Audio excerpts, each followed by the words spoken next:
भंगार समजून सोडलेला हा ट्रॅक्टर थेट 1.25 कोटींना विकला गेलाय। पंजाबच्या जालंधरमधील शहीद भगतसिंग चौकाजवळ एक जुना गंजलेला ट्रॅक्टर वर्षानुवर्ष उभा होता। टायर झिजलेले, बॉडीवर गंज, लोक त्याला भंगार समजायचे। लहान मूल त्यावर खेळायची। पिढ्या बदलल्या पण ट्रॅक्टर तिथेच उभा होता। पण एक दिवस यूट्यूबवर व्हिडिओ व्हायरल झाला आणि सगळं चित्र बदललं। सुरुवातीला ऑफर आली फक्त 2 लाखांची, दुसऱ्या दिवशी बोली पोहोचली 28 लाखांवर आणि शेवटी 17 फेब्रुवारी 2026 रोजी हा ट्रॅक्टर विकला गेला तब्बल 1,25,00,000 रुपयांना। पण या ट्रॅक्टरला एवढी किंमत का आली?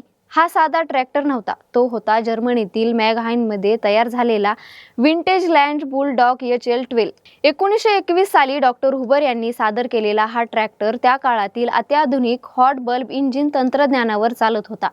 इतिहास, अभियांत्रिकी आणि दुर्मिळता या तिन्ही गोष्टींमुळेच त्याची किंमत आकाशाला भिडली।